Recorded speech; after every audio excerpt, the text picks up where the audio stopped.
झरोखा channel में काफ़ी दिनों के बाद आपका स्वागत है। कार्तिक महीने में हिंदुओं का एक प्रसिद्ध त्यौहार है देव उठनी एकादशी।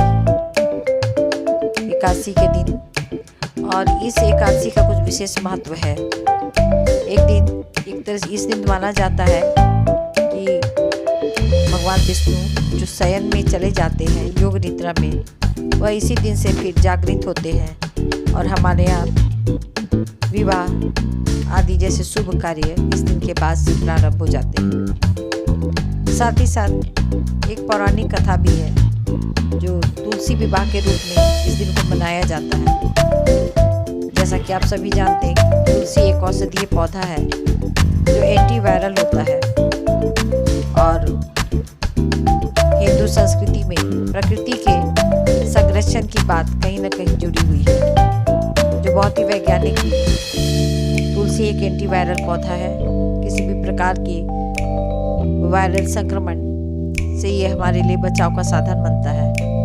और इस समय में हम शीत ऋतु की ओर बढ़ते हैं और बीच का जो मध्य समय होता है संक्रमण काल का, इसमें बहुत सारे वायरल संबंधित रोगों के चपेट में हम आ जाते हैं, सर्दी जुकाम बुखार। और देखें तो इन सबों में तुलसी का सेवन हमारे लिए बहुत लाभकारी होता है। या यूँ कहें, जहाँ वातावरण में तुलसी के पौधे लगे हैं तो कहीं न कहीं वायु में भी एंटीवायरल एक वातावरण बन जाता है जो हम सबों के लिए स्वास्थ्यवर्धक है। इसलिए तुलसी के पौधे के संरक्षण हेतु हम उसकी पूजा करने का अर्थ यही है कि हम उसके महत्व को समझें और उसकी रक्षा करें। जैसा कि आप जानते हैं कि तुलसी का पौधा शीत ऋतु बढ़ने पर जब पाला गिरता है या कुहासा होता है, तो ऐसे समय में तुलसी का पौधा उस कुहासे के प्रभाव से मृतप्राय हो जाता है। और ऐसे इस समय में उस पौधे को बचाने के लिए हम सभी उसे ढक कर रखते हैं। आजकल हम लोग पॉलीथीन का भी इस्तेमाल करते हैं जिससे उस शीत का प्रभाव न पड़े और पौधा बचा रहे। और देखिए हमारी पौराणिक कथा भी कैसे इससे जुड़ी हुई है। पौराणिक कथा यह है कि वृंदा नाम की एक स्त्री थी जो बहुत ही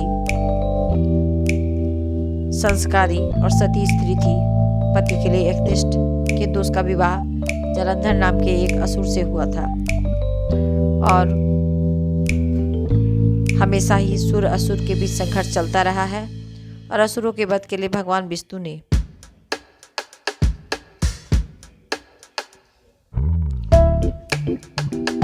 छलपूर्वक वृंदा के साथ पति का रूप धारण किया। और बाद में जब वृंदा को इसका पता चला तो वो प्रायश्चितवश बहुत ही दुखी और कुपित हुई और उसने खुद जलंधर, और उसके इसी कारण से जलंधर को मारना भी देवताओं के लिए आसान हो गया, क्योंकि यह उसके ऊपर वरदान था कि जब तक उसकी पत्नी एक निष्ठ सती रहेगी तब तक उसका कोई वध नहीं कर सकता। और ऐसा करते ही जब जलंधर के रूप में भगवान विष्णु उसके पास आते हैं और फिर जब उसका सिर कट कर, तो वो सच्चाई को समझ जाती है।